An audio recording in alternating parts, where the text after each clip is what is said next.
A lot of people talk about not wanting change and seeing growth as this negative thing and wanting to keep things the same as the way that they are. And at the same time, people are born to be creative and create things, right? It's a human nature thing, is that we want to create something. When you're a small business owner, when you're an entrepreneur, all you do is change. That's all you do. Every day is something different. True. There's so many people that revolve around this industry that 18% is the construction, but then the layers beyond that is much, much higher.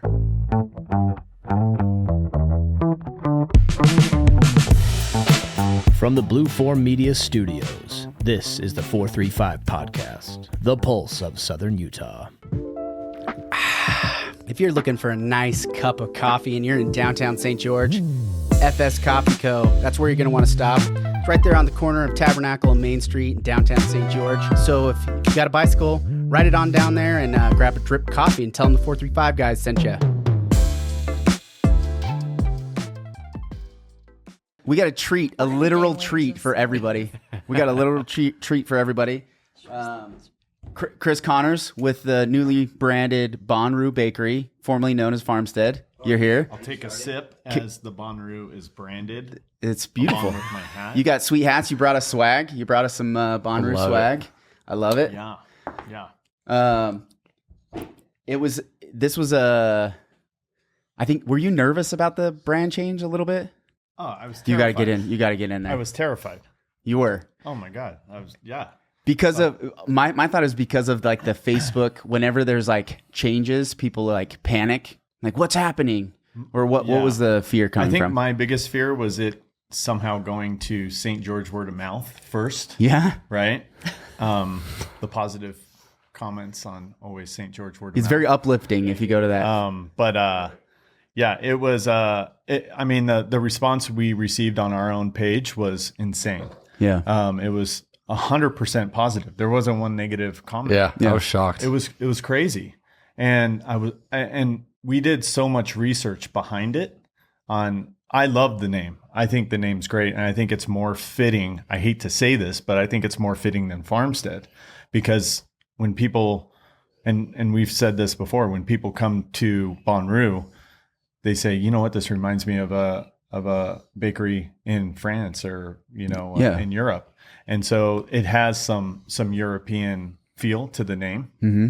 And so, I was terrified. A lot of sleepless nights. And like I was telling McCrae, I'm so sick of names. I'm terrible with that. I'm not the creative type with any of that stuff. So someone coming in with, I just kind of left it in the hands of more creative and more talented people than me, which isn't hard. Yeah. Being more talented and more creative than me, because I'm not that person, or even being smarter than me. But McCrae hated it right out of the gate. McCrae hated it. No, I didn't. No, I just couldn't get it to roll off my tongue. I was saying that day in the focus group, I kept saying to myself, hey, let's go to Farmstead, right? Let's go to Bonrue. And initially I was like, I just can't get it to roll. I don't know, like Farmstead. I've seen Farmstead since before it was Farmstead. Yeah. And it's just Farmstead. And so that day I was like, oh, I liked it. But in me, I'm that that NIMBY or that not NIMBY. We're gonna talk about NIMBYs. That person that doesn't want change, right? Yeah. I was like, but after some thinking, and now I'm like, let's go to Bonrue. It's like it just flows. It's great. Yeah, I think it's good. I love it. And what's funny? Everyone's resistant to change. Yeah, we're all resistant. All resistant. And so you're gonna definitely have people who are like, I hate it. What have you done? And then 2 months later, they'll forget about it. Well, isn't it funny too when you're a small business owner, when you're an entrepreneur, all you do is change. That's all you do is change. You are every day is something different, and you're always dealing with that adversity. And to me, it was like, it's weird because this is my 7th concept, my 7th restaurant. And every 5 years, I've actually opened a restaurant and sold a restaurant. And I was like, I'm never doing that again. After Farmstead, I'm like, this is my baby. This is my child. I'm going with this. This is my meal ticket. And literal meal ticket. Literal meal ticket. And then 5 years later, I'm like, dude, we changed the name. I didn't sell anything, but we changed the name. So I'm like, yeah, for me, it was kind of a little bit easier, but yeah, I'm glad you guys like it. I love it. So, and the response from the community has been fantastic. So, and I just love this community so much because it's just such a positive community. It's just fantastic. Yeah. Supportive and positive. Yeah. It's very European. It was inspired. It was a French bakery to begin with, right? French style pastries to begin with. And so to really have it match when you walk in, I think makes the most sense. Because for all of us that know Farmstead from before, like the Americana, I made this comment when we were talking in the focus group about like this Americana feel. Does this take away from the Americana feel? But I think it's a made up word, right? And so when we think of like, what is America? It's a melting pot of all these different cultures, and Southern Utah's become a place from people from everywhere in the world. Yeah. Right. And so I think it's really fitting. And I think you're going to look back probably even just a year from now and be like, why did we ever go with Farmstead? This doesn't, you know what I mean? And I think especially new people coming into the area will feel St. George isn't just this small town trying to be a big town. There's going to be a lot of these elements that'll keep cropping up to where it makes us really continue to make us unique, right? Not just the landscape, but I think we need to continue to push that envelope. I mean, we push it. Yeah. I mean, we could use Bonrue as an example, but we should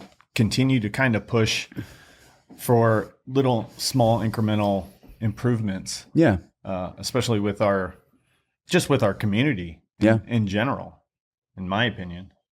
Yeah. And not everybody has that opinion. I think it's easy, especially for the people that are born and raised here. The city didn't change from, 1920 to 1970. And then from 1970 to 99, it really didn't change a whole ton. And then, since basically 2017, I think it was right after that Big Five marketing campaign through Greater Zion to bring people to the national parks, at least because we moved here in 2015. We went up to Zion. I've told the story before. It was Christmas Day and nobody was in Zion. We drove up.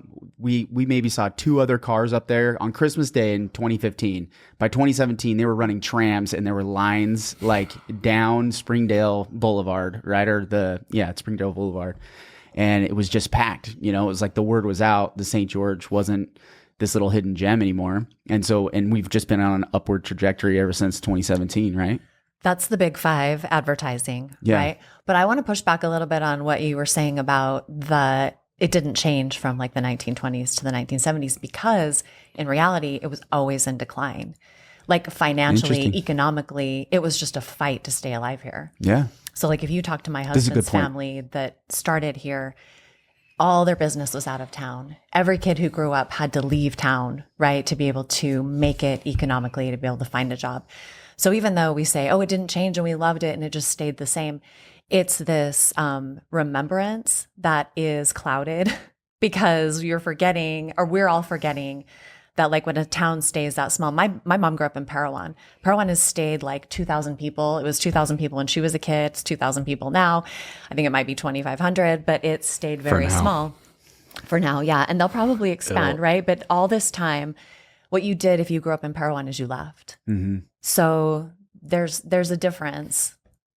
And most people wanted to leave too. It wasn't even just like they could probably stay, but there was no people to build businesses and grow. And they probably were like, we would like to stay, but we can't. We got to go. And the kids, younger kids, they always I want to leave my small town and go to the big city. And then they have kids and they're like, I want to move back, right? Which is kind of happening. Which is happening massively here. Everyone I talk to that doesn't live in St. George wants to get back to St. George. When they were growing up, they were probably like, I got to get out of St. George. I got to get out of here. And same with my mom also grew up in Parowan, and my family's from Parowan. And so it's interesting. It's the comparison is interesting. And even I'll push back on, even from 70, 80, that's really when I think the incline really started was then. The I-15 was connected in 71, right? So like they cut through the gorge in 71, and so that was like we've had pretty steady upward trajectory since then, until obviously the crash. But then I think it's like we had this uptrend And then around that time when Instagram and all that marketing and all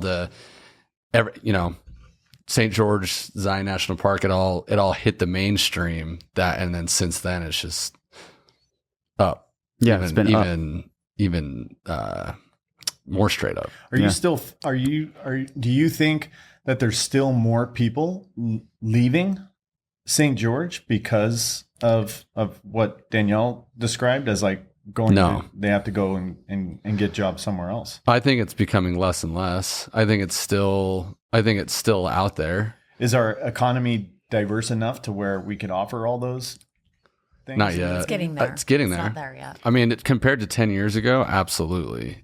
There's a huge difference, a lot more diversification, but I think we still have a ways to go. Yeah. So I would say from a diversification standpoint, because I ran this research on, okay, how diverse is our economic base, as percentages, of the economy? Because it's one thing to say, do we have enough jobs, right? Is there enough total jobs to where, somebody graduates from high school or college, can they find a job here?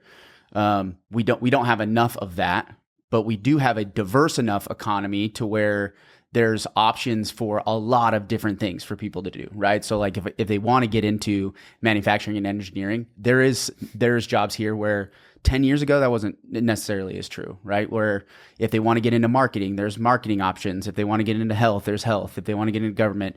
So I think the diversification, especially since the 90s, is significantly different. In 2008, 30% of the entire economy was built on construction, right? Just construction alone. And that 30%, right, this is like 2005 to 2007. And so when the market crashed because of the bloated housing inventory, that just devastated the local economy where, and I was going to pull it up so I had the exact number, but I think I feel like it's 15%. Oh, it's 15. It's down. I think it's like 18 is the last number that I heard. Oh, that's interesting. Yeah. But it's still huge. It may be 18. That's still a big number, which is why, the whole conversation of people that are, complaining about the building. If you cut off building, you cut off 18% of our local economy, which spreads very. I was talking to a builder about this the other day because he was like, I bet you between 200 or 300 people touch every home that I build, from my crew to all the subcontracting crews, the engineering, everything. And it falls down into the realtors and lenders and title companies. Like there's so many people that revolve around this industry that even that 18% is the construction, but then the layers beyond that is much, much higher. It also falls down into food trucks and people picking up their breakfast at Bonrue. Like it's exponentially affecting all of our economy. Yes, absolutely. So it's actually mining, logging, and construction, which construction you can classify in a couple of different ways because this is Bureau of Labor Statistics for the U.S. This is St. George specifically. It's 11.1% of the economy as of January of 2025. Oh, really? Interesting. Exactly. So there's some tangent stuff because I think other services is 2.6%. Some of that stuff, trade, transportation, utilities. I think some of that could be, depending on how you mix it in.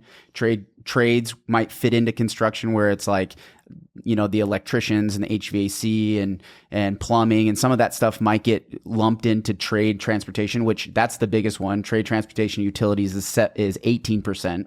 So between construction, trade, transportation, utilities, which is probably mostly construction and development type stuff, is 18%. So those two things combined is 29% of the local economy. But utilities has grown quite a bit. Transportation's grown quite a bit. And I know that's just going to, with the new inland port, that's going to grow even more. There's going to be lots of jobs there. Our unemployment is about 4.5%. So it's higher than the state and it's higher than the national average.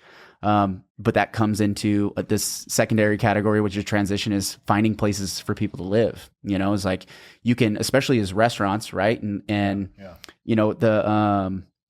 well, and Robert, as I understand it, unemployment is actually affected by our retirement community because if you retire early, you are actually counted interesting. as unemployed, even though you're choosing to be unemployed. So that does actually affect our numbers in St. George. Yeah. And that makes a lot of sense because That's got to be a huge effect because as an employer, I can't find enough people. Right. And I think most people can't. Yeah, we definitely count at our business. I think that number's 4.5%. I think it's closer to maybe 2. It has to be, right? And that's an interesting. I didn't realize. I wonder how we wish to be employed, which is weird. We count unemployment, and we keep changing the way we count employment. I feel like they change what's the they changed the field goal. Yeah, they changed the goalposts. Well, and the interesting thing with employment too now, we see all the work from home or the remote. The you don't have to have a job in St. George to live here either, which we see a ton of. A lot of entrepreneurialism in general in St. George, whether you have a local business or something online that's not localized. But, we've seen Kiln, the work from home kind of shared workspace just completely fill up faster than they've ever had a space fill up because you have so many people that have found ways to not have to depend on a job in St. George. Yeah. And they don't want to necessarily have to work out of their house. They prefer to go to some kind of office and have the networking piece to it. So they've really found this nice little niche. Large community of that. So I think when we kind of started in, congratulations on Bonrue, man. This stuff, I have to point this out before we keep going. This is called a what? That is incredible. A s'mores sandwich. So this is a s'mores for sandwich. A family of 10. It's a graham cracker cookie with I've never seen that one. And then dipped in chocolate. I can't wait to eat that. I can't wait. I mean, I'm not a baker. I'm an operator. I just try to find talented people, and we spoke about that on the last podcast. Is finding talent. So like doing all of this stuff and the piping that it takes to do our filled chocolate croissant. An artist, man. I mean, it's unreal, and you just kind of, you find talented people, and you're like, okay. Go off and, be wild. Go off and graze. Like go off and do your thing. I'll leave you alone. Let me know what you need to succeed, and I'm here if you need me. And it's been fantastic to see kids too in our local community. 18-year-olds, 20-year-olds come in, know absolutely nothing about food, and then they just catch on, and they're just like, man, their eyes light up, and then they're doing stuff at home. And, we have 4 people that started their own business. Oh yeah. From Farmstead. That's awesome, man. And they've all been successful. Yeah. Which is cool. so rewarding for me to see. Yeah. That's awesome. It's just, it kind of brings a tear to my eye. When they come in, I was like, how's your business? And they're like, oh, it's going really well. It's awesome to see.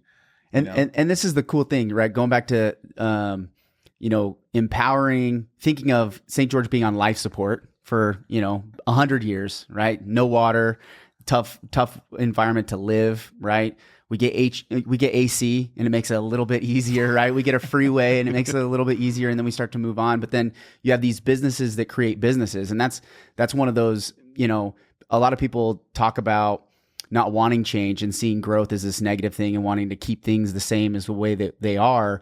And at the same time, people are born to be creative and create things, right? It's a human nature thing, is that we want to create something, and having businesses create other businesses is what helps really have this compounding effect in every aspect of life. And it also gives people roots in St. George to where they want to take care and love their community even more, right? When they're able to stay here, it's not a lily pad to somewhere else. It's as beautiful as it tastes, right? And Dannielle, you had mentioned how, it can look pretty, but might not taste great, but it always tastes as good as it looks, which is a cool combo.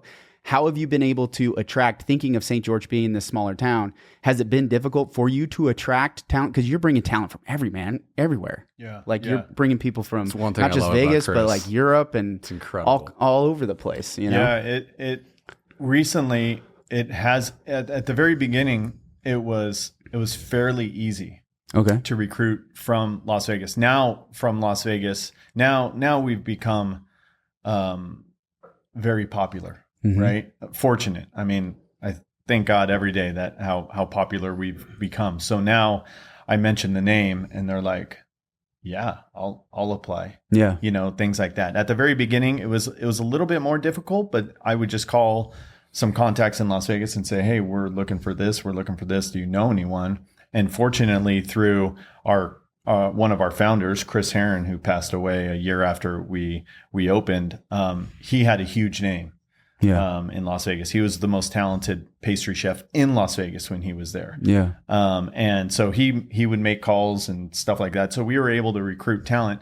Now, it's funny because the first year, I was making absolutely no money because I was just paying people to get here. Yeah. Right. I was just like, dude, I will give you, and all of them stayed at the Jewel, which is right above Farmstead, because it was the only place that I could get. I mean, 2020 to 2025, 2024, I was like, where did they stay? They stayed at the one place where the psychic is on St. George Boulevard. And I was like, dude, I kind of like, I need to find you something else. So, and then Jewel would give us some deals because we had, at one time, I think we had 6 apartments leasing out in Jewel. Oh, dang. And now we've gotten to the point to where it's like, okay, now I could pay you enough to where you can afford your own apartment, but it's still, that's one of the things that is holding us back. Yeah.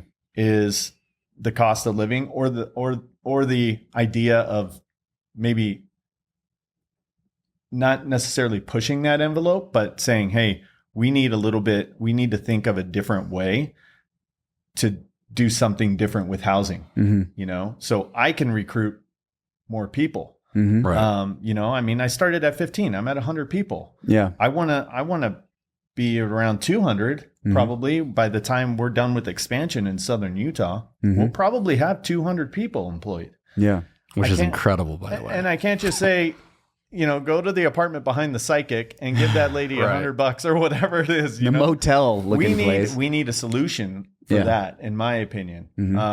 Sorry to go off on changing those. Well, because I think it's a good transition. Because what we wanted to talk about, because finding talent, that's what you need. Is the downtown plan, the general plan.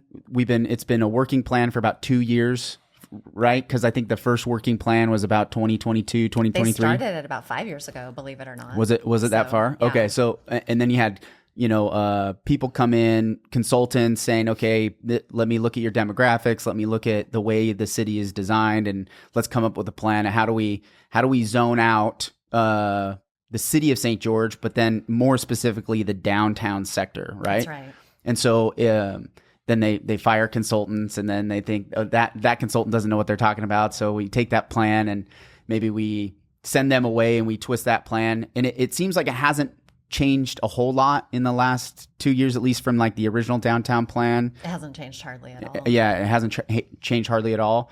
How do you feel like the struggle to go through it? Where do you get the most pushback from inside City Hall, or do you get the most pushback from the public feedback? Like where do you get that pressure? Because we have to evolve, right? Especially as we're growing businesses, but the city's changing and you have all these different opinions. Where do you find that the biggest friction point in this general plan? Where have you seen it anyway? It's interesting as we're talking about change. People are fearful, right? Change feels scary. It feels threatening. How's this going to change my way of life, my quality of life, how my family exists here? So when you do things like make a general plan, it feels threatening to people at times. So to your question, I feel like generally the biggest pushback comes from the general public, just not being educated on, well, what is a general plan? Why does it matter? It's really just this, bubble, this overview of how can we continue forward? And even just that word forward. It's funny, when we were doing the general plan, there are all these trigger words, progressive, forward, move, building, high density. All of those words are trigger words that in reality, they are what we need, because we are an ever evolving people. Like there's no such thing as sitting still. We don't sit still. We change every single day. Yeah. We could pretend and say, I'm the same as I was 10 years ago. Not even close. I'm not the same as I was yesterday, right? But it just feels scary to people. So I feel like our best opportunity to move forward in an intelligent way so that all of us who own businesses can progress and help our employees to find housing. I mean, this is a big issue with my business also. I have people driving as far as from Parowan, from Apple Valley, from Hilldale, coming in because they can't afford housing here and they're coming to work with us. It's education. And I know we all share, different education things because we all know each other, and sometimes we'll text like, hey, have you seen this? Have you heard this?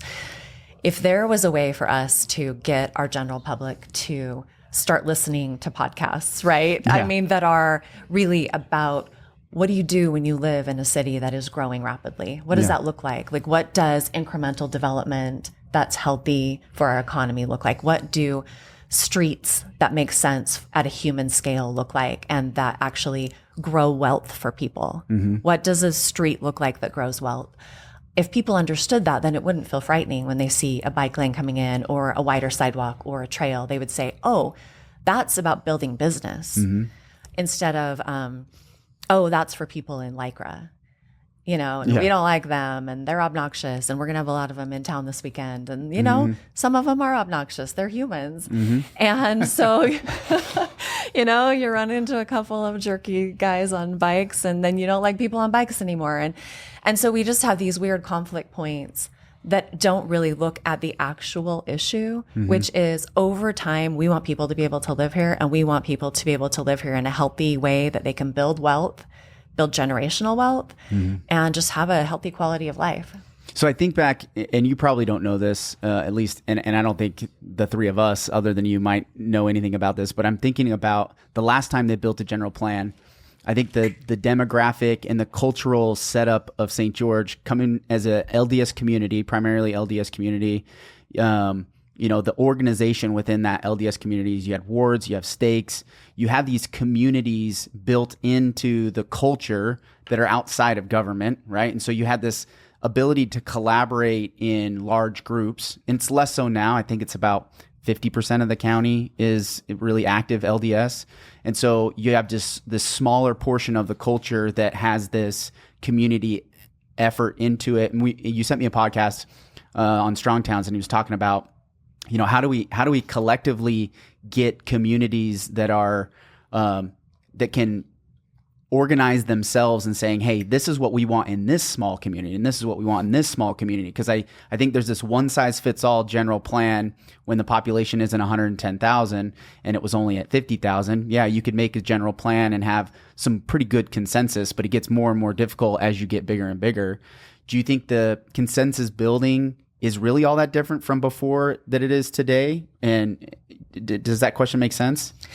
I feel like consensus building is a little different. And I personally think one of our biggest problems is social media. Yeah. It's such a blessing and it's such a curse, because instead of people actually sitting down and talking through issues in a diplomatic and intelligent way, they just fire things off. I mean, I shared with you guys last night one that just kind of made me laugh. I mean, this lady was just furious that someone had built a home next to her on the property next to her because it was just rude, is what she wrote. It's rude. It blocked my view. And like that post just made me, I'm like, okay, we need to really break this down, because we live in a place where people really believe in personal property rights, and they believe in like independence. You should be able to come here and build a business like Kristen and just, bring your wares and market them. But then in the same breath, you hear people say things. I bet if I asked that lady, she would be like, I believe strongly in personal property rights for me, but not for you who's building next door. And so I feel like social media has made us into like reactors, these fast reactors where we just like spit out.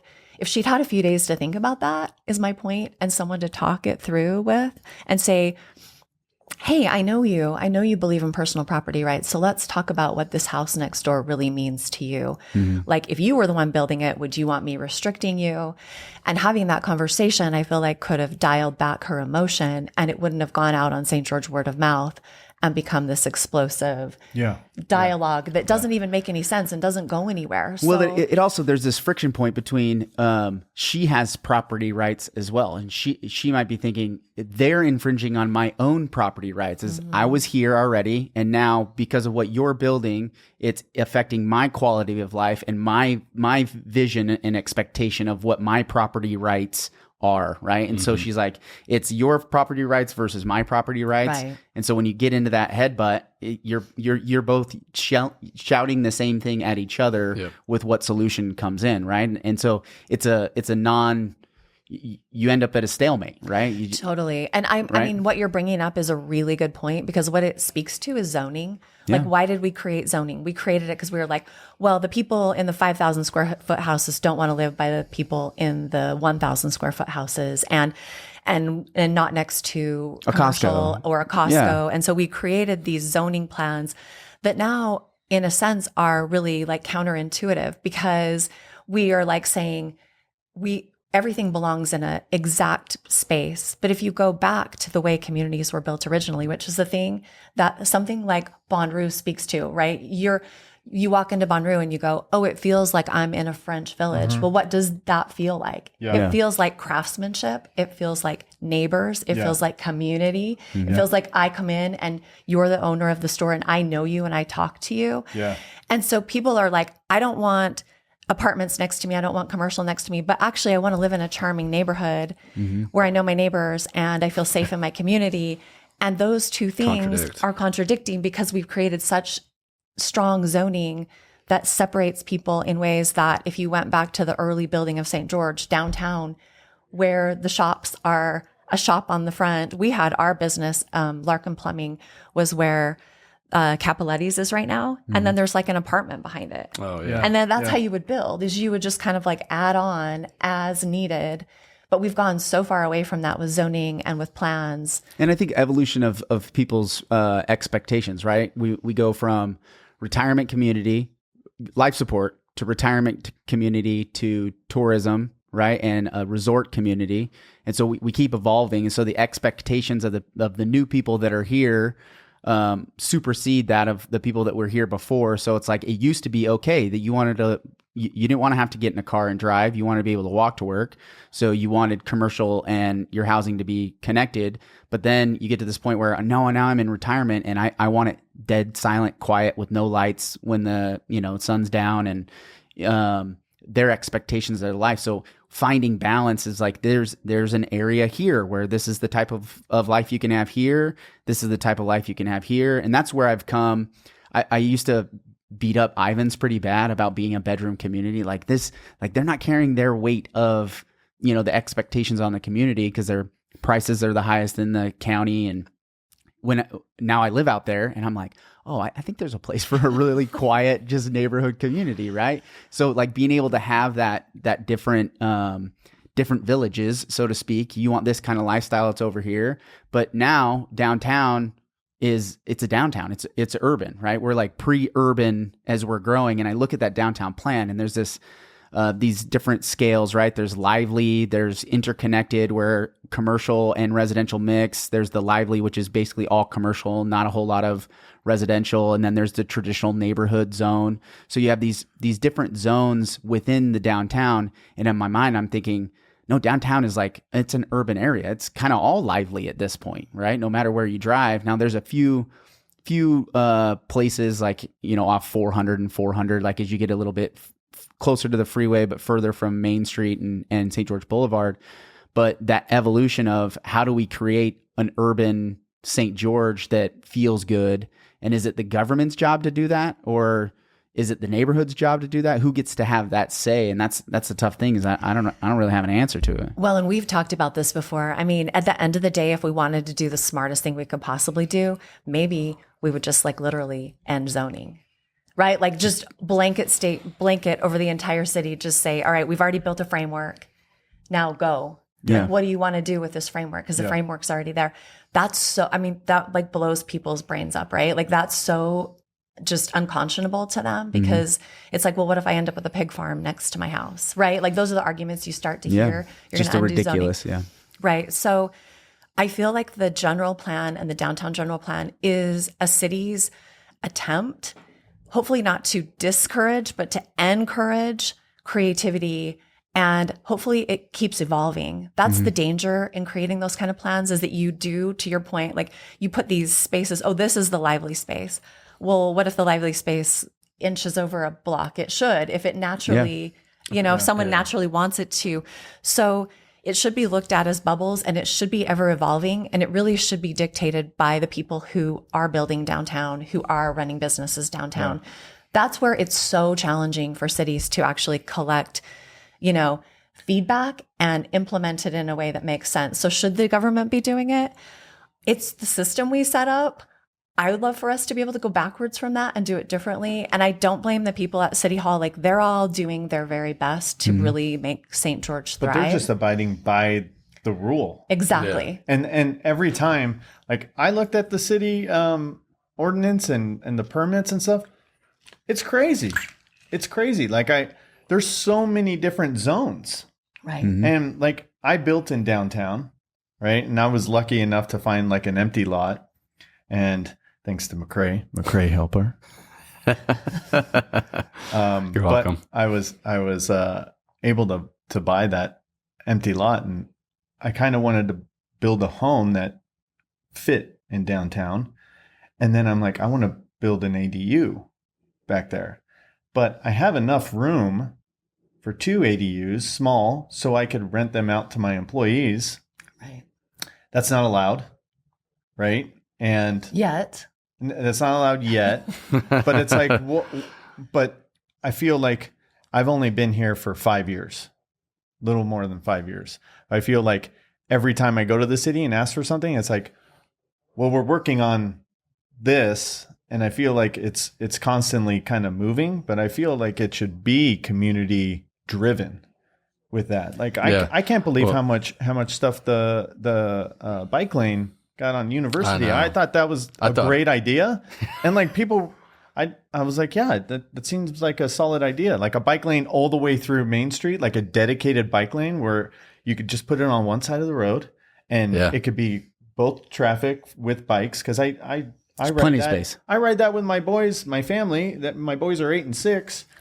I don't want to ride on Main Street just with a little line. I mean, a car could just come up and plow us, know. But a little median, it slows traffic down, all that kind of stuff. I'm even afraid to bring that up. Yeah, But it would be great if we could ride from our house, which is right off of Main Street, all the way down Main Street on Bluff, hit the Virgin River Trail, and go on a great bike ride, because that's what's special about St. George. What's the negative feedback? Like, what do people say about that? It'll slow down cars. It'll get in the way of cars. Parking. Don't even. There'll be a couple cars that can't park on that side of the street. Yeah. See, this is where the conflict. This is where I see that we have feedback from the community that people just aren't understanding what they're saying, because we're getting feedback saying we hate traffic. We're so frustrated by the traffic. So the solution in a lot of people's minds is all roads need to be for only cars, and we need to widen them, and we need to make them fast, and that will do away with traffic. We know full well that is exactly how you make traffic worse. Yeah. You induce demand, more people drive aggressively. Mm-hmm. You have increased death, you have increased, frustration, you have decreased quality of life, you have decreased air quality. You have people who, the numbers that I've seen are that 40% of people in our society don't have a driver's license, right? So it's either they're just too young, or they're too old, or they have some reason why they can't drive, or they just can't afford a car. So there's all these reasons why you just might not drive. So almost half of our society, but we're saying like the only people that we're going to really focus on are people who are able to afford a car. Yeah. And we're going to put all of our money into our infrastructure that is for cars, basically forcing you to have a car to be able to be one of the people who works for Chris to get to the bakery. Mm-hmm. And so when we get that kind of feedback that people just want to be able to drive fast and they want traffic to go away, and their solution is one that excludes anybody who's outside of a car, well, then we're headed down this dangerous road where we all of a sudden are the exact thing that everybody says they don't want to be, which is Los Angeles. Mm-hmm. We don't want to be LA. And yet we head down that road and do the exact same pattern that they did. And how do we back out of that? So to me, it's all education, because I don't think anybody is saying this because they are trying to harm our community. They want our community to be great. And their idea of how our community would be great is absolutely no bike lanes. You know, I need you out of the way of my car. If you ask that same person when they're standing on 700 East with their grandkids trying to go to the Cox Auditorium, they're going to say, man, I wish people would slow down. I wish there was a safe place for me to walk. And I think that 700 East was kind of advertised poorly. It really is an extension of our trail system. So it connects to the trail system up on Red Hills Parkway. You'll be able to go all the way up and connect. Yeah. It will be a connection down to the lower trail system once we get the street going underneath I-15. Awesome. So you can actually walk on it. It'll be striped. Like, you can ride your bike on it, but you can walk on it like any of our trail systems. So it really is just a separation for humans outside of cars to be able to safely access the university. And it gives people more options other than a car. Because that's the thing, is if you give people other options than driving, then that's part of what helps reduce the traffic, the parking concerns and whatnot. Because then not everybody is like, I've got to take my car to that area. You can walk to it, you can bike to it. And that's, that whole discussion is super interesting. And with zoning in general, the reason why I sold that lot to you, which I'm glad it worked out. But I own a little townhome complex 2 parcels down that are fantastic, and they're always in demand. We're able to keep the price because they're small, and you can't really find many small affordable things in downtown. Your vacancy rate is pretty much zero, right? Basically zero, yeah. And so when we got that, we also got this lot that's the exact same lot, the exact same, pretty much exact same dimensions and everything. And our idea was, okay, we're going to get this lot and we want to do the exact same thing. It's 6 little townhomes that are 2 bed, 1 bath, 750 square feet. Perfect, because the university is growing. College students could rent it. Young people could rent it. We want elderly people that don't need a Sun River villa. Yes, right. That can't have $500,000 for one 2 bedroom. Yep. So our thought was like, that's perfect. It's 2 lots down. Well, no, because of some arbitrary line that was on the same block, 2 parcels down. There's this from 1995. There was some zoning thing put there that no more townhomes. And so now 25, 30 years later, I'm glad because they did a traffic study, and this traffic study is very scientific. Okay. They have somebody sit there and they count every car that drives by, because that never traffic. Is that literally the study? The traffic studies, they literally sit there and they'll have their little umbrella and they'll sit there and they'll count every car, because in St. George, Iron Man Day. Exactly. In St. George, that one weekend versus another weekend, you're going to get 2 completely different scenarios, right? This thing's going on in town, so over here it's busy, and then it's crickets over here, right? These traffic studies drive me insane. But these are the reasons why we have these arbitrary zoning lines, right? You talked about it before as well. Well, so thinking about, this is the primary election results for 2023. So the last election you ran, this is primary election. So if we were to compare the primary election of local government to, let's say, this year, because it's an off election year for the national elections, we're probably going to get a similar result in this election as we did in this primary race. There was a total turnout of 35% in St. George. Total turnout, 35%. So 37,000 remaining turned in ballots. This was, at the end of it, was 13,000 people voted in the primary. 13,000 out of 110,000. So when you think of like education, I feel like we're yelling into a void. Yeah. Nobody wants to get educated. They want to wait until they hear about this thing and see the public hearing sign, and then they just say the thing that's on their mind. So what's the government's role? Is their government's role supposed to just listen to that small neighborhood that comes out and is not paying attention to anything, or are they supposed to step back and not be reactive but proactive and say, you might not like this, but this is what we think, based off of everybody who does this on a daily basis, this is the direction that we want to go? Because I think of the bike lanes, how does a local government even craft a city? Because we end up just getting whatever is left over, right? I feel like that's how Isn't the cool part of a downtown kind of like the funkiness of it too? Yes. Like, Well, like the Photoshop, someone's Right. living right above it. Like that's awesome to me. I mean, and sometimes when I talk to people, I talk to everyone who comes into the bakery if I'm there, right? And sometimes people say, "Oh, I just got back from vacation." And I'm like, "Where'd you go?" And it's always a place where we're kind of talking smack about, right? It's like always like a San Francisco or a New York or a San Diego or something like that. But when you go to those downtown areas, like San Francisco, if it were, obviously some political things need to change in San Francisco and the homelessness and drugs and things like that. But what's cool about San Francisco is being a foodie like me, I could walk anywhere in that city and find a good restaurant, and it's a little funky. It has a weird layout, things like that. And that's what's cool That's about what you crave. Yeah. And that's what's cool about Bonrue is, it's underneath all these apartments. And I'm sure, those apartments, I came here right when Jewel opened. So to me, I was like, wow, this is really cool. All these apartments. And I lived in Jewel for 2 years while, I owned Farmstead for the first 2 years. So to me, that was kind of a cool little spot. And I thought that was a really nice step in the right direction for downtown. Same with City View. But I've heard now that that's a fight with building an apartment complex like that. Yeah. You have no think idea about it. the fight that you Think missed. about it. We wouldn't have, maybe you would have figured it out somewhere else, right? But we would not have what we have sitting on this table if you hadn't moved here, for one, which we have a lot of people that move here. And that's one of the things that people always bring up. Too many people move in here. Well, we had the best restaurateur we ever could have imagined that moved here. Then Jewel Plaza was built with a perfect spot for a farmstead.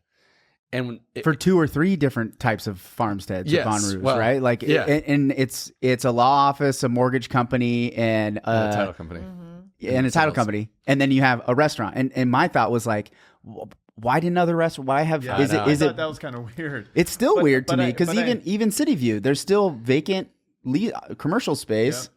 High 435's done a pretty good job. I think they've stayed busy every time I drive by. It's busy. It's its own little unique niche, but I just can't. It's surprising to me that the success that you've had isn't duplicated. Why haven't other businesses done it in those other spaces? But anyway, and then also, I cut you off. If we hadn't built a Jewel Plaza, if we hadn't built City View, Farmstead would never have been able to be created in downtown St. George like that. Because if you think about the existing infrastructure, where could Chris have gone to put such a cool? There's a few places that you could rebuild, of course, and whatever.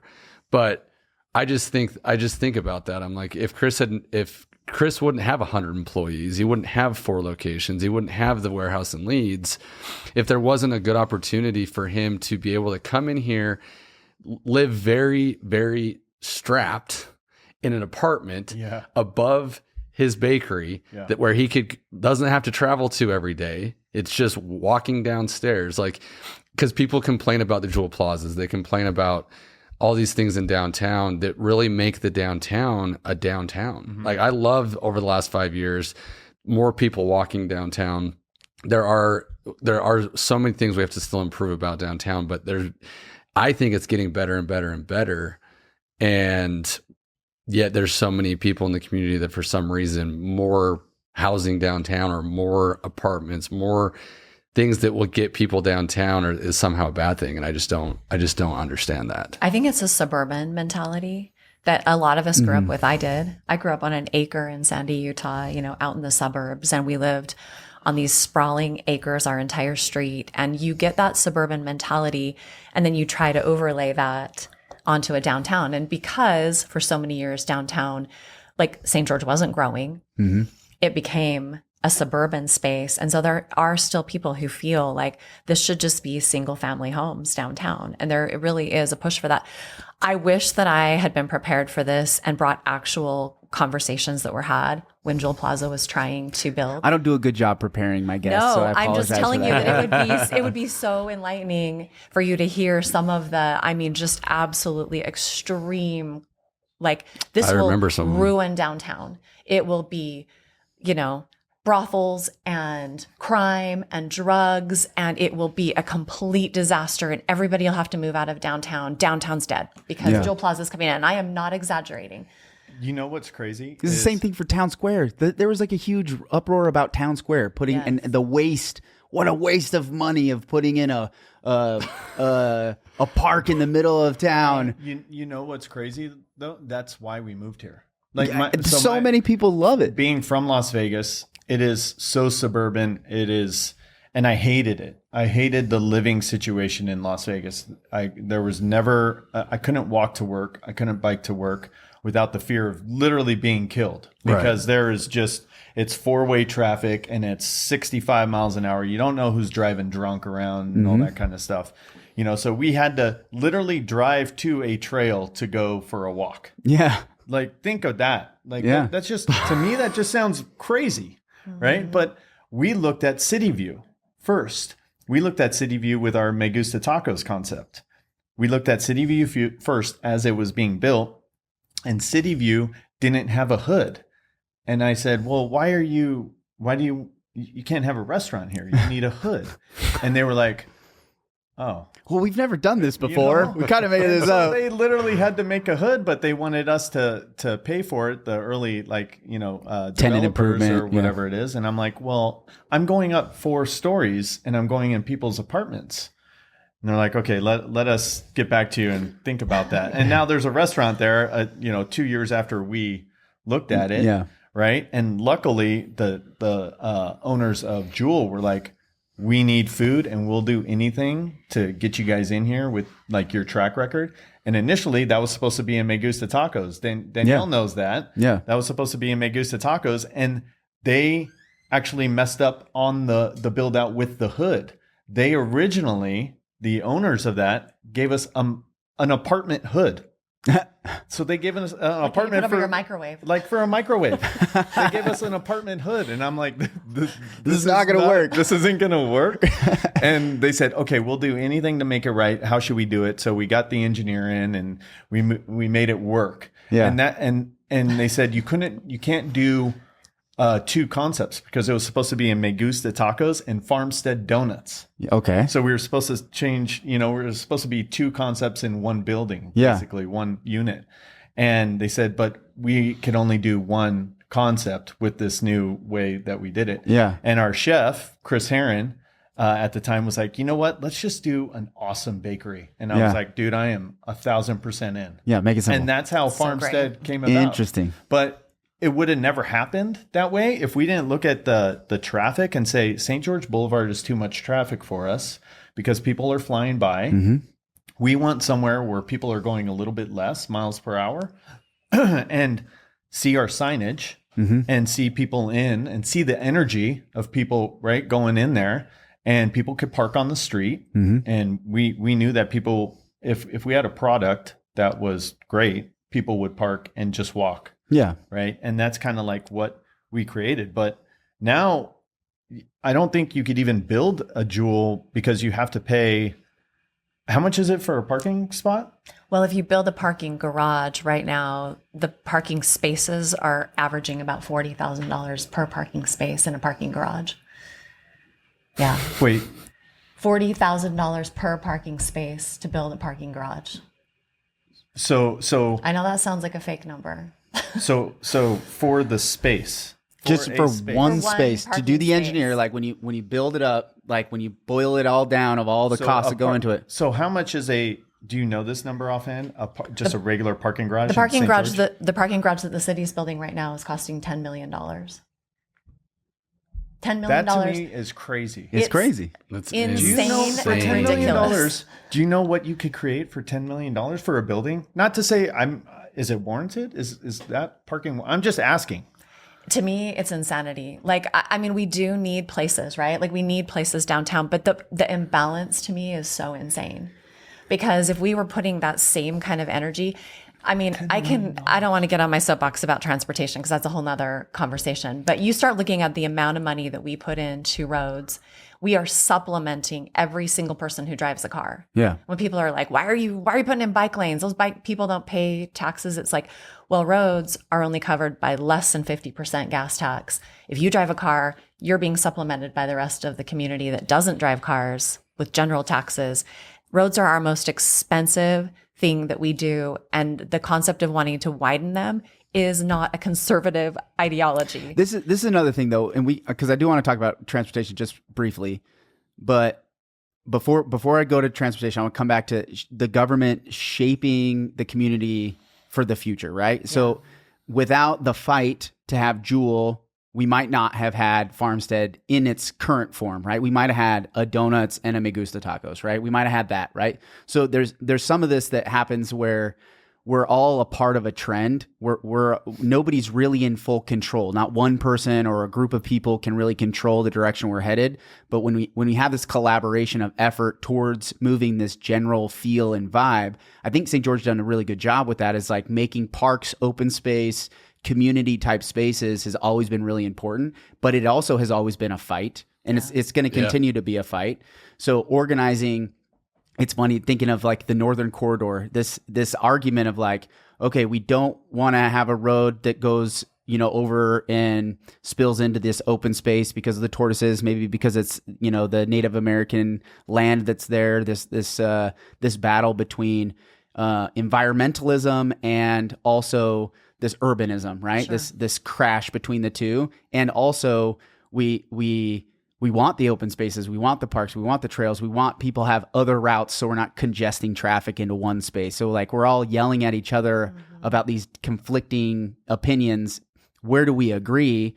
I think in general, we agree that we want these community spaces, that we want these trails. This, 13,000 people that vote in the primaries, they're going to make their voice heard, but the city still has to kind of shape, and the people that work in the city that have a deep knowledge and understanding of that same vision, which you go through the general plan, and the vision of St. George is very clear. It's very obvious, like this is the direction we're headed. But then as stuff gets put on the agenda to approve, now it chips away at these general plan things, or we fight against what this vision is. So I feel like, this is my opinion, the general plan is a good framework, but then the government has to sit back and let the community then adopt how they feel that vision is.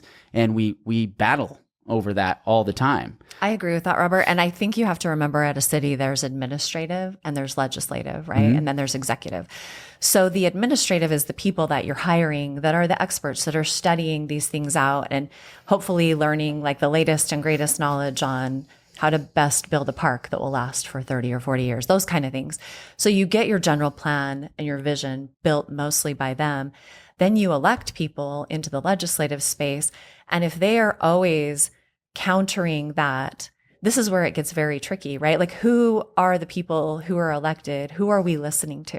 Mm-hmm. I tell people all the time, and this is sad, but the truth is, like, somebody gets real loud, gets real angry, gets real aggressive, and they're repetitive, they almost always get heard by the legislative. Mm-hmm. And sometimes that means that things change that shouldn't have changed. And you're like, why did you do that? Why did you vote against a bike lane on 700? Well, I heard from all these residents. Well, tell me exactly how many residents you heard from. Yeah. Well, it was 5, but they emailed me every day. You see what I'm saying? And so you need like an order of magnitude on the flip side in favor of something to negate something negative that was said, right? You need like, 8 to 10 more people for every one person that doesn't like it. You need, almost 10 times that amount just to feel comfortable with making a decision that feels unpopular. Right? Absolutely. Because that loudness makes it feel like it's way bigger than it really is. Yeah. And I also think as humans, like, if I'm mad about something, I'm going to call, I'm going to tell you. Yeah. If I'm like, no, I support this, then I just sit back and think, well, good. They're headed a direction that I support. I don't email and say, I need you to know that I support you and I want you to keep doing this. Yeah. So as a council, what we hear is the people who want to burn it down. Yeah. Right? We don't hear the people who are like, actually, we're all out here supporting it. We're all out here building businesses, and actually, please keep going the direction you are, but like take a little feedback from us too. And you're a part of the Downtown Business Alliance. You guys created a Downtown Business Alliance, is that right? Yeah. So like these coalitions. So tell me about is this kind of like an ability for you to voice? Yeah, I think with the Downtown Business Alliance, our goal is to just focus on almost like that Main Street USA. So like when you go to Main Street in St. George, it is primarily like you said with Jewel, it's title companies, real estate, things that Law firms, accountants. And when I look at a space, when I'm looking at a space and doing my work before I go into a commercial space for a restaurant, I look at number one, traffic flow, traffic count, and how many appointment-based businesses there are. For me, that's really important. Like hair salons and stuff like that are super important. Barbershops, things like that. And now real estate offices, they don't necessarily have that. Maybe title, things like that. People are coming and going. But in Main Street right now, that doesn't happen. So the Business Alliance, Downtown Business Alliance, is with the St. George Chamber. And our goal, what we're trying to focus on, is right now what's important to us is how the flow of traffic, specifically foot traffic, can go through Main Street. And right now, I think it's kind of archaic with just a traffic stop. I think that traffic stop is dangerous. To me, it just seems really dangerous because it almost gets overflowed at times, because correct me if I'm wrong, is that the most populated and used stop crosswalk? Yes, in downtown the only Main other one Street that and St. George compares Boulevard? is 100 South and 1000 East because of the high traffic from the university. the university. Yeah. So gotcha. many people that Which are is the walking right other there, the too. other thing that we could use as a use case. Those two are the perfect for what I think you're. Yeah, so Gonna tee up. our main goal is to actually get a pedestrian scramble. And when you mention pedestrian scramble and you mention and you show a picture of it, people automatically think like it needs to be the biggest city in the world in order to do a pedestrian scramble. And it doesn't. It actually could just be a very thoughtful way to treat our economy, the people who come and visit, right, a little bit better. Yeah. Because the flow is going to be better. It's much better for cars. It's much better for cars. Everyone stops for 20 seconds while people go which way. So the pedestrian scramble is... It's like an X, right? It's like an X, yeah. So you could go to the furniture store from the Avenir, and then when you're at the bank or going up that way from the parking structure, right? Yeah. You could go up there and go cross instead of go this way and then go this way.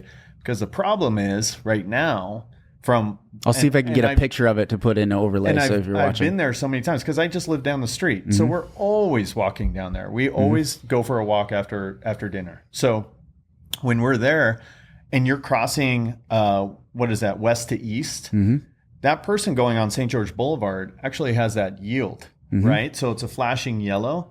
So they're not necessarily looking at the pedestrians. They're just looking for the cars. And that's a tough turn too. So like, they go, and I've seen so many times where it's like, hurry up, and the pedestrian like literally has to sprint, and then they almost get hit, And I just think as a business owner and a restaurant owner, I look for energy. Energy is like the number one factor that I have to put in and energy. You can't pay for energy. You either have it or you don't. It's somewhat created, So like that energy being used at a pedestrian scramble is that flow is just better energy. In my opinion. Well, and I think it goes back to, and I know you got somewhere you got to be, McRae. It goes back to creating what is the type of environment that we want to create, what's the local government's role, but then what is also the people that live in that neighborhood. And I think there needs to be much more collaboration. So I like the Downtown Alliance, the idea that is a collective voice for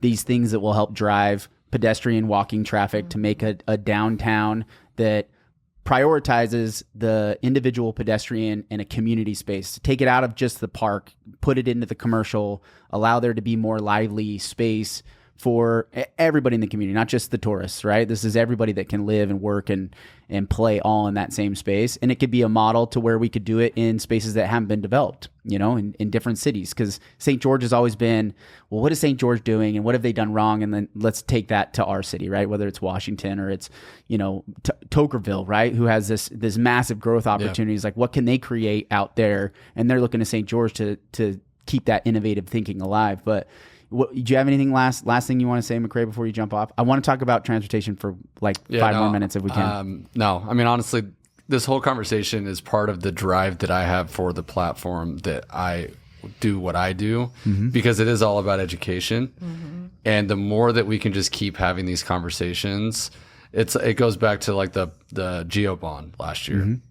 I wanted to do a specific video on the Geobond because I felt like most people just had no idea even what it was. It was just, that was one of those big narrative discussions that people just took and kind of ran with however. And I think that the more that we have these kind of conversations and we build these local platforms so that people can actually get educated, I think, and that's why I love the 435 podcast, because just local issues, and we just need more people having the conversation and more people learning. Because it really is just these sound bites. It's these words that trigger people, and they don't go anywhere. And it's always after the fact. It's always, oh, I just heard about this. It's been in the works forever, but I had this word put into my head, and now I gotta go show up. And the people that show up are the ones that are not always the most thoughtful.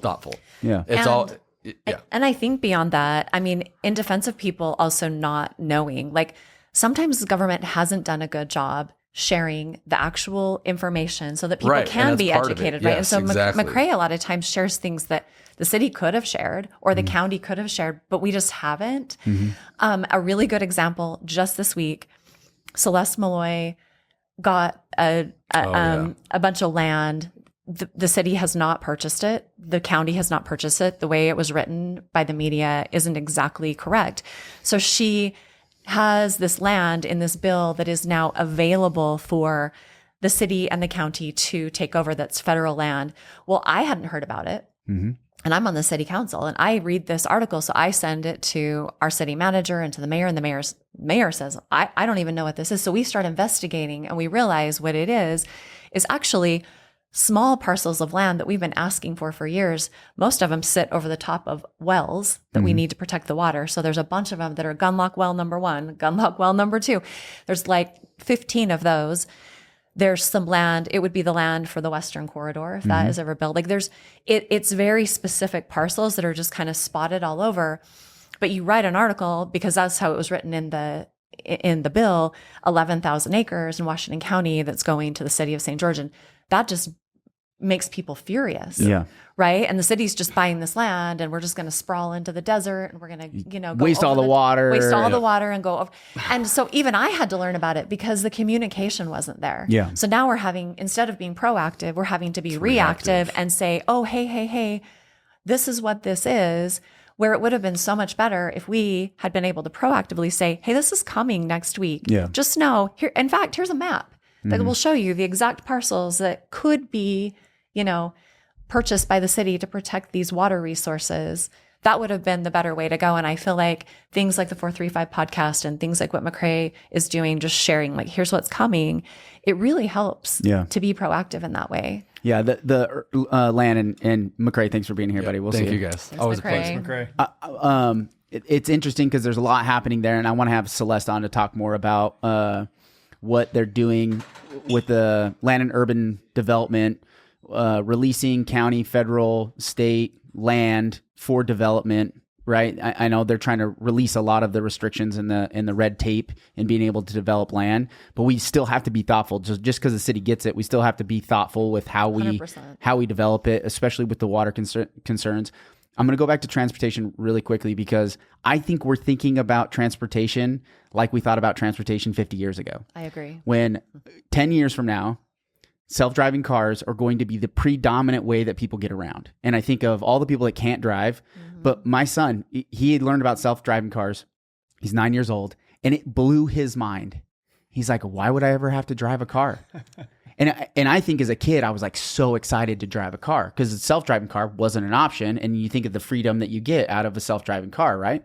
And I was excited about the GoPed, where it was instead of having to pedal, I could get on a little, two-stroke engine and drive down, right? I'm excited about that. He's like, wait, so I could just get in the car and I could just read a book or play a video game? I was like, yeah. He's like, that's awesome. I was like, yeah. And then the car could take you where you want to go. And then the car would just go back to the house. It wouldn't even need to park.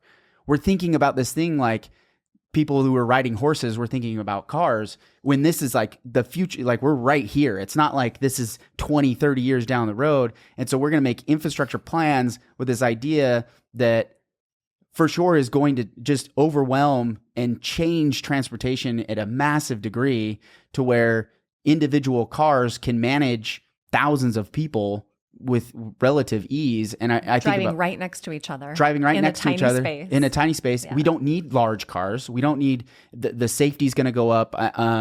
Musk said that they did a study. This was with all the different self-driving cars, and it was half the number of accidents occur in self-driving cars versus human-powered cars. Yeah. Like even today, with what technology they have, right. It's like 1 in 10,000 or something like that. It was like 1 in 10,000 accidents were happening on full self-driving versus like the 2.5 that happen in non-self-driving cars, right? And so thinking about safety is going to go up, but the fear of the change is what drives from the generations that we're looking at a window back before. And so I think of those local governments as saying, hey, we need to accept that this is a reality. This isn't like, well, what if this happens? Because I don't think there's any stopping it. The biggest tech companies in the world are doing it. All the auto manufacturers are all on board with doing that. And it's going to change the way cities move and the way we flow throughout the county. And so I wonder about a young city like this that typically doesn't look at this advanced technology as being something that, oh, we're going to be behind Salt Lake and we're going to be behind, but we don't really need to be. No. We choose to be if we want to, but can we look at these different technological advances that are happening because we have the world is at our fingertips and the ability to know that?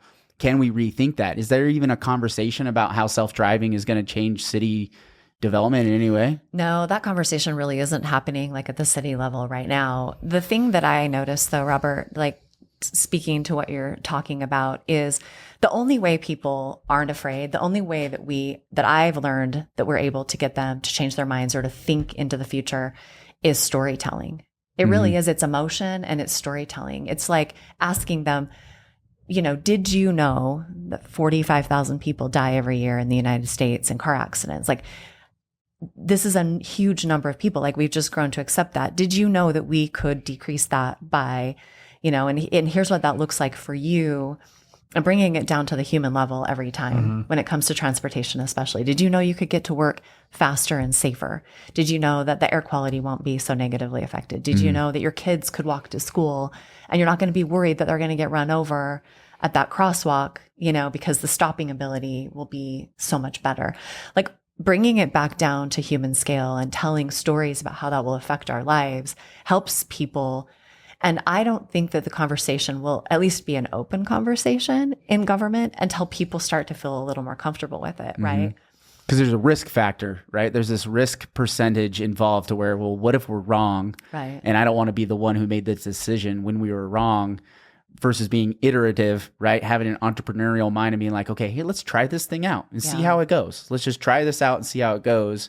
But it's all or nothing. It's like, it's almost like the mindset of the stick shift versus automatic. Yeah. Right. It was like everyone was kind of fearful from going from a stick shift to automatic. Yeah. And now, you're right. I think we're with the robo taxis and things like that. I think we're less than 10 years. Yeah, absolutely. And to have and the generation of kids that will get their license, right, in that 10 years, they're 100% on board with being like, oh, I don't have to buy a car. I could have I could get on Uber and it's like significantly cheaper to where we could call a self-driving Uber. It's almost just like a membership. It's like it'd be a membership, right? And Uber's built on that. It was built off a Columbia University study saying, how could we replace every taxi cab if we were to do this? If we were to replace every cab in New York City with a self-driving car, what would that look like? And they got down to 500 cabs with less than 5-minute wait for everybody who wanted a cab.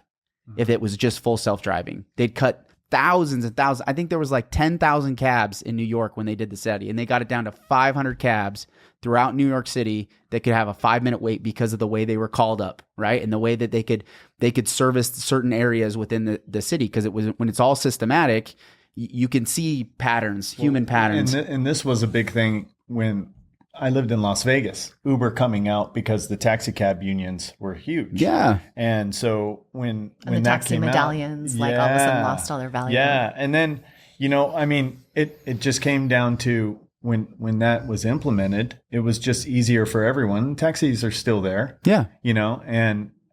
But when we're building more of these roads and things like that to accommodate more and more cars, one thing that we have to take into account is all that concrete too. Mm-hmm. And that concrete, everything around that, I'm from Las Vegas, like I said. Yeah.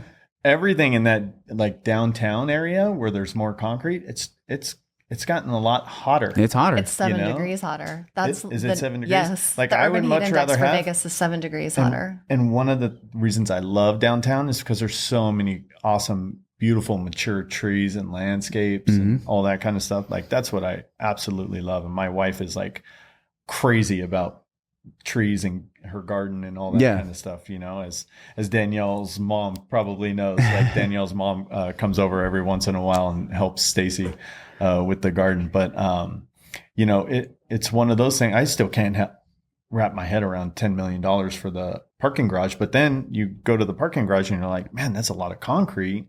Mm-hmm. And that's going to kind of pop up that temp a little bit around there, Not only the temp, Chris, but like actually anything that's impermeable in a desert creates issues, because deserts actually need for any water that comes to be able to like recharge the aquifers and to like keep the moisture in the soil.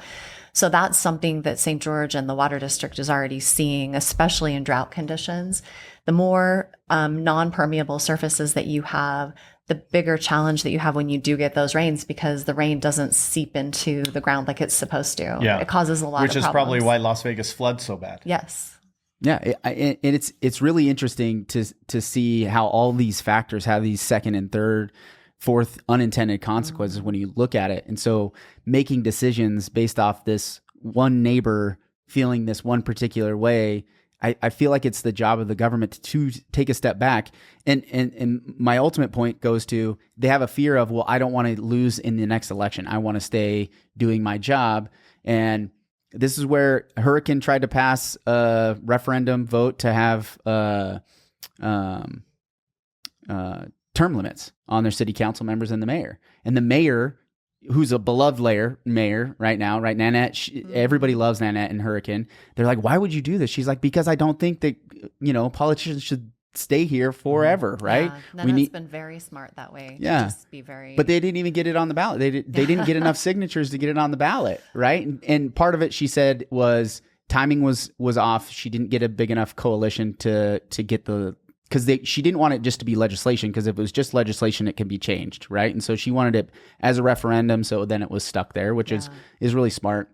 But I think about that for the city of St. George is, would the city council members be more apt to take something that's seemingly a little bit more risky? Yes. If they didn't have to worry, it's like, well, I got 2 or 3 cycles and I'm not going to worry about an election cycle. I'm going to just do what I think is right. And then it offers. Is that always a good thing though? Well, I mean, to me, at the end of the day, you're right. Like, you should always vote like you're never going to be reaccorded. Like that's just across the board. Like you should. But they don't vote that way. But we're talking about humans. Yeah. And people's egos. I mean, yes. I mean, but back to the car thing, I think it'll be really interesting as autonomous cars, like these new options come that are safer and better for our society overall. What we're going to see, what we always see, is the collective good versus the individual good. Mm-hmm. And really, it's almost always about ego. Mm-hmm. I brought this book because I love this book so much, and I even brought it to City Council last night. It's The History of Washington County, From Isolation to Desolation. This is one of the coolest books. It was written by Doug Alder, who was the university president, and Carl Brooks, who was the mayor of St. George for a while. Oh, cool. It's such a good book. but it literally tells the story of the collaboration to build this space in the desert. I mean, we built a city in a desert, and we've always had to collaborate. Water has always been an issue. The heat has always been an issue. It always will be. And so how do we collaborate when it comes to things like transportation, autonomous cars? Well, but I drive a G-Wagon and that makes me look better than my neighbor. Like all of a sudden, if we're all in the same autonomous cars, like, how's my ego going to be fed? There's no flex. You will see that kind of thing. I promise you, because we're human and we do. Yeah. We have these, we have this attachment. That's why there's to Uber cars. Black. You can do Uber Black. Like those people have. Uber You're just going Black. to post that on Instagram. Yeah, exactly. Hey guys, by the way. I called them an Uber Black. That's right. And you just put a picture of you in front of your Yeah, more autonomous fancy- G-Wagon. Your more fancy Uber. I don't even need to drive my G-Wagon. It drives itself. That's right. Well, I just bring that up because I do think it all goes back to why did we build the city in the first place? The only way that we can be a good city, a good community is collaboration. Yeah. Yeah, I think one of the reasons I chose to live downtown, I love living downtown, and I love St. George. People in St. George are absolutely incredible. I just absolutely love living here. But we can walk to things. There's a little bit of funkiness with it. Like right next to us is an apartment complex that, you just kind of have different people in different walks of life. And me raising 2 boys, 8 and 6 right now, I want them to see that because they're going to see it regardless, right? We can't necessarily protect them. I think my goal as a parent is to explain things to them that are somewhat different that they haven't experienced yet, right? But when we walk to the park, when we walk to Town Square Park, there's so many different plants and people that we come across that we all say hi to, and we always get in these conversations. But that builds such a strong community because then we see those people again. When we walk on Sunday mornings, we see all the people walking to church. Yeah. And it's like it's amazing. It's fantastic. You're waving hi to everyone. Like my hand gets tired. Yeah. And those are the things that I think make this community so special. Yeah. It's small enough but it's also in that like happy spot to where it still has that small town feel. I was watching a YouTube video last night and it was a guy who was visiting St. George, and he's like, this place is kind of stuck in the times a little bit. And I was like, I kind of got like mad. Yeah. And but he was going on Tabernacle and he was going on Main Street. And by the end of the video, he kind of changed his tune a little bit. He's like, wow, look at this restaurant. Look, he went into Judd's and all this kind of stuff. He went into FS Coffee and he's like, wow, a coffee shop in St. George. And it's like that mentality is, we don't hear that much. Yeah. Or at least I don't. But, it's interesting to see that perspective. Yeah. And I think that's just kind of like what makes my neighborhood amazing. Yeah. I love it. It's diverse. And there has been a change of perception. I even think by the majority LDS culture I sat in a meeting 6 years ago where a man said, if you allow a bar downtown, there will just be drunk people stumbling all over the streets. Right. And he really did. That was a very legitimate fear that he had. And he was actually one of the same people who also really protested Jewel Plaza. And he's a very sweet man and his intentions were good. Like he just wanted to keep a good community. And I've heard him say since about Jewel, I was totally wrong. He was like, it'll just be a disaster for everything. And he said, I actually love it. And I haven't had a conversation with him about the bars, but I would imagine that he would say the same thing. Like, oh, okay, I realize that these are well managed. Utah has great liquor laws that keep these things, under control. And this is just like, kind of part of the ecosystem of a downtown, and it's okay. Yeah. Well, it's easy to slippery slope it, right? Where you're like, well, you let this in and then it opens the door for this thing and then it opens the door, which we do, which is a fair argument. And at the same time, there's nuance to it. There has to be some progression mixed with some control and staying conservative, right? And so, okay, what does the bars look like? Is it going to look like, I went to Cal State Fullerton, and then downtown Fullerton is massively known as just the party street, right? And, so there are the people stumbling. Yeah, around. there is that, right? But Yes. they're open until 2 a.m. and it's like they don't open until 10 o'clock. It's like, yeah, you think we're going to go from A to Z instantly, where that's not really what that's not the goal for anybody in town. And what is the goal? Okay, we want to provide a more vibrant downtown that includes a mix of a lot of different people. Like, what are these things that we can create? And if the community doesn't want it, they'll reject those businesses, and then they won't patronize them, and they'll go elsewhere. They'll go out of business. Exactly. And we do want it to stay family friendly. We always want people to feel safe, bringing their families downtown. So it's a very good balance and mix that we have to strike. But to your point, I love that. I mean, you let a bar come in. If the community doesn't want it, it will go out of business, and that's good. I mean, the competition breeds success. Yeah. Right? I mean, the competition, having, let's say, another bar open in downtown, I mean, I think that just raises the standard for the rest of the bars that are already operating. Yeah. Same thing goes for restaurants or any other business. You have to get better. Yeah. And that's the beauty of business, is if you don't get better, you're going to get swallowed up. Yep. Right? So like you're always striving to get better. And I think that's what our mindset should be in downtown, or in St. George in general, is just always thinking of ways that we could improve. Yeah. Rather than progress, I think evolve is the best way to describe it, because it doesn't always have to look like, this never ending. Progress is definitely a trigger word. It's trigger of saying, okay, we're changing from the past. It's like, no, maybe we just need to adapt to this different environment, right? And that's where housing comes into play. And I balance this. How does the government force affordable housing? Truthfully, I've looked at all the different ways. They can't force it. No. They can't force it. It never works. But they can let the shackles off of developers and allow them to explore that diversity and that ability to say, okay, can I do more with this small space? The space on River Road and Fort Pierce Drive, right? It was 9 acres. It was low density.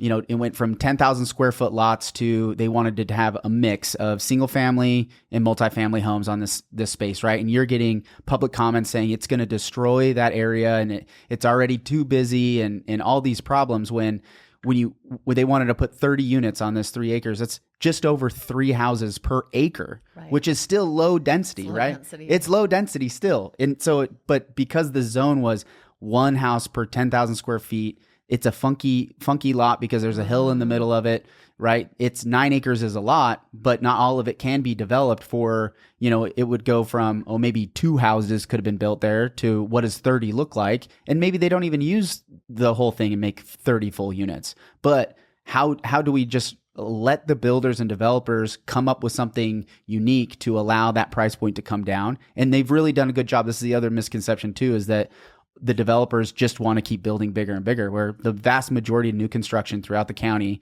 has been under $500,000. The vast majority of it, right? We've built more affordable homes in the last 3 years than we've ever built in Southern Utah.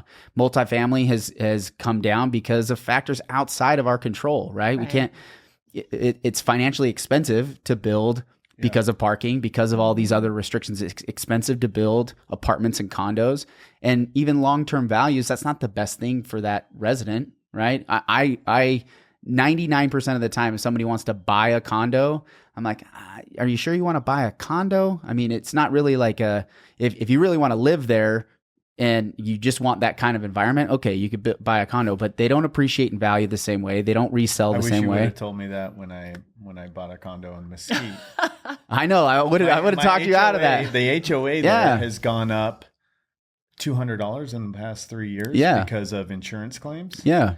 And that's my mother-in-law who lives there. So we're trying to get her with McCrae. I was like, McCrae, do you have anything, like in those townhomes? Yeah.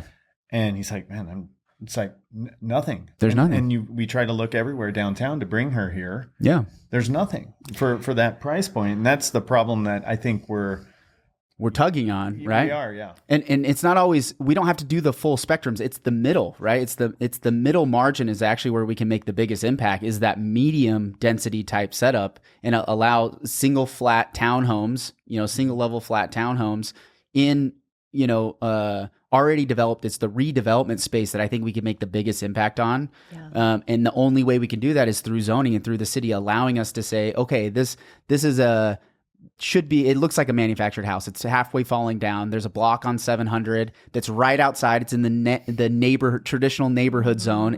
It's literally on the border of that and interconnected. So it doesn't allow for multifamily, but there's 6 houses there with a bunch of empty lots in the middle because the lots are weirdly shaped, and you can only build houses there. So it's either I build a 3,500 square foot McMansion in the middle of downtown, but I can't build 2 or 3 smaller cottage type homes there because of that zoning. And because of that, that would require a 40-foot road to have to go to the middle of this neighborhood.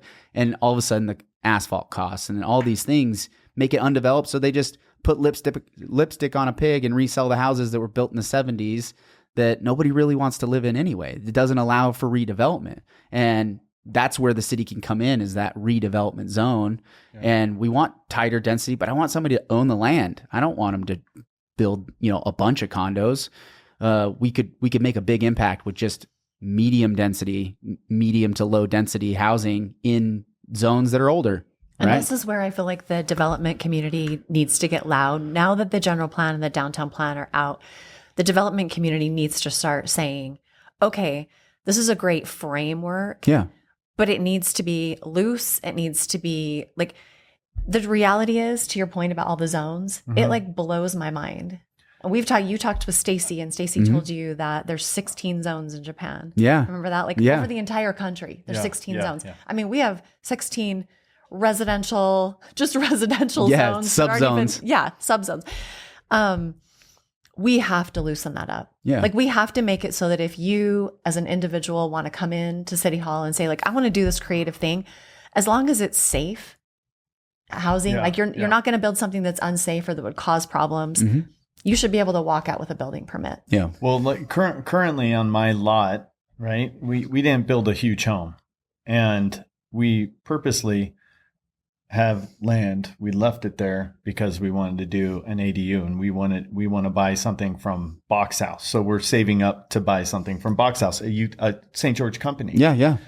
But I would love to put 2 back there. I'm not, building 25. Yeah. I want to put 2. I want to have something for my mother-in-law, and I want to have something possibly for an employee, because there's always an employee that needs housing. Yeah. They're either like, hey, my landlord told me I have to be out in a month. Is there something? Yeah, you could stay here for a month until you go, or a couple months before you find something. And I every time I go there, and I'm not the smartest, right? But I get so confused when I see the different zones and all that kind of stuff. And I'm like, so can you just answer me this question? Can I do it? Yeah. And they're like, well, no, not really. Yeah. But then you got to just take your word for it. Like, even the city is confused, right? Like, they have to break it down and pull your lot up, and then all the overlays. It's not just like you go into City Hall and you ask this person. No, it's like you got to schedule to sit down, and you have all the heads of all the departments, and it happens twice a month, and you have to sit there, and there's 10 people around, and they all give their opinion as to what they can and can't do. It's like, you could do this, but you can't do this. And then you're like, okay, I'm going to take a shot, and I'm going to go to the planning commission. And then the planning commission, you do the same thing all over again. Or and they're you like, just say, to heck with it. I'm just going to try it. Yeah, exactly. And see if I get caught, And that's what happened. Which we have plenty of. There's plenty of that. And I understand why. And that's what it's going to lead to, is some people are just going to get frustrated, and they're just going to be like, screw it. Yeah. And that's not good. We don't want that. On that block on 700, I probably put 40 hours into reading all of the different zones and being like, okay, with this one, can this one work? And then you go and not being an architect, because you don't want to go spend a bunch of money on an architecture time, right? Or a draftsman. I'm like, okay, here's the rule. I have like, my just rudimentary tools, right? You're like, oh, this is a measuring tool. I take the satellite view, and I'm like, okay, if I put this here, this is about this many feet. Can I put this house here and this house here? And then, you're 20 hours in and you're like, nope, can't do that. Well, I called our city manager the other day, and who I love. He's great, and I really believe he won't come on the podcast, by the way. Okay, I'll talk to him. Yeah. I don't think he's still gonna go.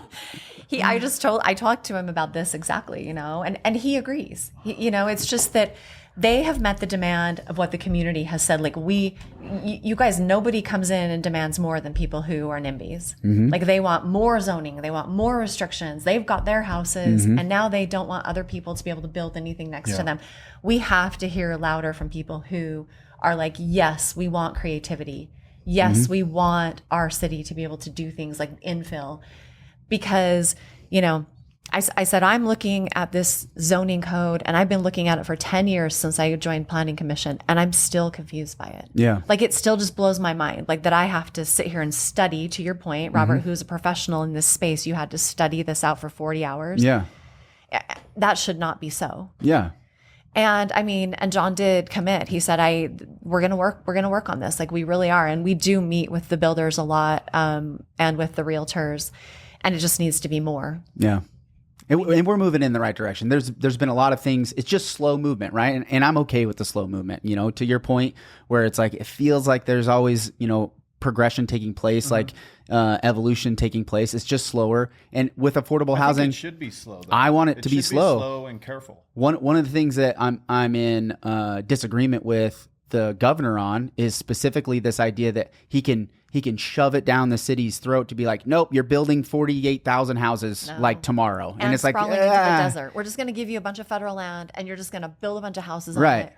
That's the same pattern that Vegas did, and it's a disaster. Exactly. It's a disaster. And because of our unique geographical issues, the compounding effects of just jumping into it is a problem. So we have to be thoughtful with it.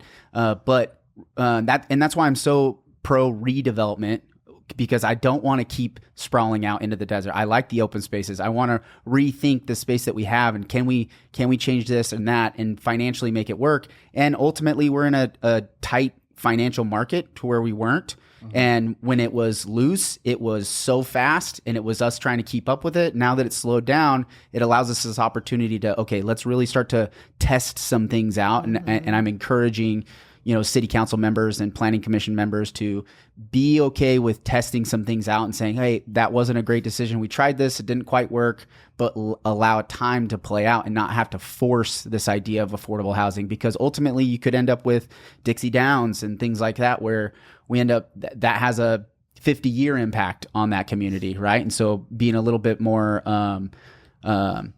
a scalpel rather than a sledgehammer, I think is important for the city and the development. Absolutely. But keep looking forward. We have to keep thinking forward, especially with transportation too. I'm really encouraging people to be like, the world is going to look different in 10 years with traffic. Do we really have to have this many cars, spaces, and requirements? And do we have to have parking structures? Because China has 1 billion unliving, homes that nobody's living in, because they thought, oh, this is what it was going to look like, and waste a bunch of time and money and resources. I think we could be more thoughtful with transportation. But anyway, we could talk forever. Let's get out of here. Thanks for coming on, guys. Yeah. This was fun. Thank you for always having us. fun. You guys are the best. Thanks for tuning in, everybody. Bonrue Bakery, downtown St. George. They're going to be all over the world just very shortly. Check it out. I'm going to dive into one of these. Dannielle Larkin with the City Council. Thank you for being here. And McCrae, we miss you. We'll see you out there. Bye, McCrae. Bye, guys. See you out there. Thanks for listening in. If you enjoyed this episode, please like and subscribe. Make sure you're following us on all the social media websites. We love your support. We love the dialogue. We want to continue that going. Find us at realestate435.com. We'd love to help you find a house here in town or help you get wherever you're going.